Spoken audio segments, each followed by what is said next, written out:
Soc Genís Roca i vinc per entrar en matèria.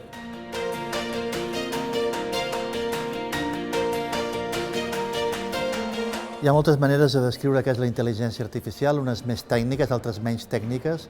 Jo em faig servir una de poc tècnica. M'agrada contraposar què és intel·ligència artificial respecte a què és un programa informàtic. Un programa informàtic és una seqüència d'ordres que segueixen unes pautes, unes instruccions que tu has decidit. Tu has decidit a quin preu s'han de comprar les accions o a quin preu s'han de vendre les accions, després hi ha un software que ho executa. En canvi, una intel·ligència artificial aprèn i construeix ella mateixa les regles de joc, les normes que ha de seguir.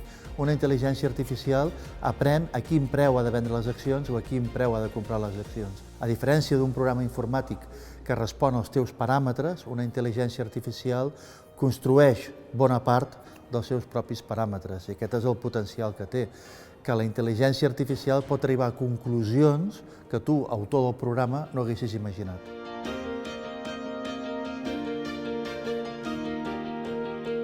El fenomen ChatGPT marca un punt d'inflexió. Aquesta tecnologia de la intel·ligència artificial fins ara era una tecnologia de laboratori, de centres de recerca, d'alta ciència, i en ChatGPT s'ha portat a tota la ciutadania. Qualsevol persona pot estar fent servir un sistema d'última generació d'intel·ligència artificial. Fins i tot hi ha qui opina que això s'ha fet massa aviat, que aquesta tecnologia encara és massa tendra i té massa riscos o massa problemes com perquè qualsevol ciutadà, sense filtres d'edat, sense filtres de preparació, etc., ho estigui fent servir.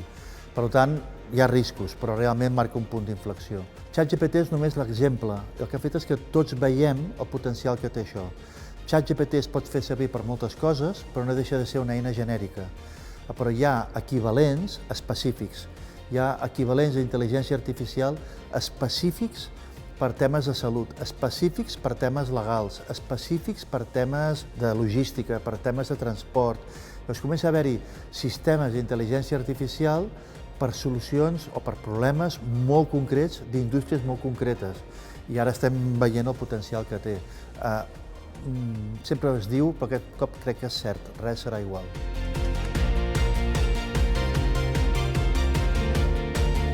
Tot això tindrà un impacte contundent en el món dels negocis, perquè fins ara, quan parlàvem de robotització, ens imaginàvem màquines que substituïen parts de la cadena de valor amb poc valor afegit. Però ara, amb la intel·ligència artificial, veiem que el que estem substituint és els llocs on es prenen decisions. És a dir, ja no estic substituint el tècnic soldador de la cadena de muntatge, estic substituint en el que organitza la cadena de muntatge, en el que organitza la cadena de subministrament, en el que organitza la logística, en el que pren les decisions financeres, en el que dissenya models de negoci. Ara estem afegint software i mecanització a llocs que fins ara semblava que eren exclusius dels humans perquè eren la presa de decisions. Doncs que la presa de decisions sigui sotmesa a intel·ligència artificial o a solucions d'aquest tipus canvia moltes coses. Torna els negocis molt més eficients, torna els negocis molt més competitius, però sobretot fa que els negocis hagin de repensar d'una manera molt més agressiva. Ja no estem parlant d'eficiència, de millorar 2 dècimes un paràmetre de negoci. Estem parlant que la competitivitat passa per canviar les maneres de prendre les decisions. I això molta gent, per amor propi, no estarà disposada a acceptar-ho.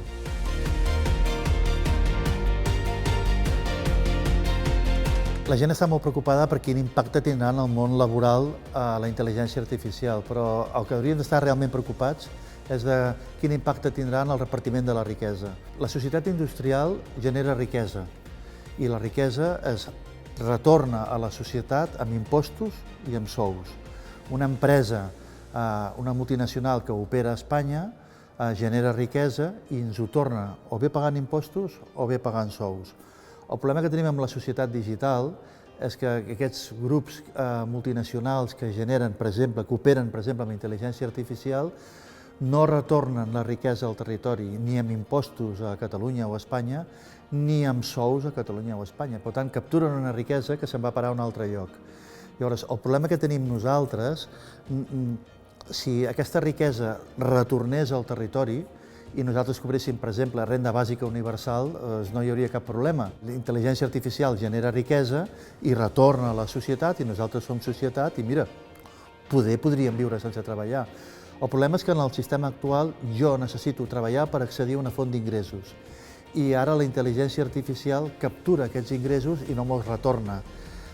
Jo no tinc un problema en què la intel·ligència artificial substitueixi llocs de treball. Tinc un problema amb el sistema de tributació dels beneficis de les empreses multinacionals. Apple tributa a Irlanda, Facebook tributa no sé on. Abans compràvem discos en una botiga de discos i havia gent que cobrava un sou treballant a la botiga de discos i aquella botiga de discos pagava impostos a l'Ajuntament. Ara paguem una quota de Spotify i Spotify no paga sous a Barcelona i no paga impostos a Barcelona. Llavors jo tinc un problema en general amb l'economia digital i en com l'economia digital retorna la riquesa als territoris.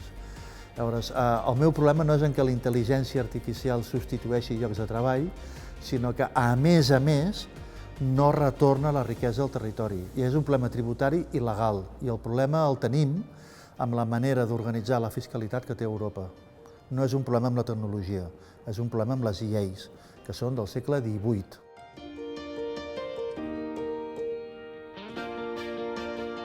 Les empreses hauran d'espavilar perquè el món dels negocis funciona per ser competitiu i és evident que els sistemes d'intel·ligència artificial milloren la competitivitat de les organitzacions, o bé sigui pels seus processos, o bé sigui per la seva logística, per la seva manera de gestionar públics, de segmentar, de dissenyar producte, el que sigui. Les organitzacions seran més eficients, les que sàpiguen fer servir això. Per tant, ho sento molt, però totes les organitzacions que conec, siguin del tercer sector, siguin de l'administració, siguin de l'empresa privada, siguin del sector salut, siguin gestories, siguin inversors de fons de capital, m'és igual, hauran d'explorar amb molta atenció les oportunitats de la intel·ligència artificial. Aquest és un camí que serà llarg. Hi ha com tot, hi ha un camí d'exploració, hi ha un camí de descoberta, per acabar sedimentant com ho vull fer servir. Però al final hi ha un triangle màgic a la majoria de negocis. Això en el futur depèn dels teus algoritmes, de les teves dades i de la teva capacitat de computació. O dit d'una altra manera, a quina velocitat ets capaç de fer servir les dades en els processos de presa de decisió. Llavors necessites velocitat en el càlcul, algoritmes potents i bones bases de dades, bons fonaments d'informació que alimenten aquesta presa de decisions.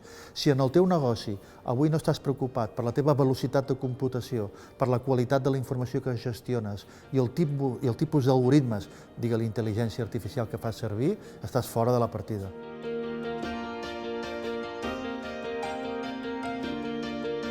En tot el que està passant, es pot ser optimista o es pot ser pessimista. I tothom té raó i cadascú que faci el que vulgui, però jo soc rotundament optimista, perquè penso que amb aquesta tecnologia tenim l'oportunitat de dissenyar una manera diferent de fer les coses que sigui millor per tothom. Del que tinc absoluta certesa és que el sistema que ens ha ordenat la vida els últims 300 anys, que en diem societat industrial, ja donava clars símptomes de fatiga.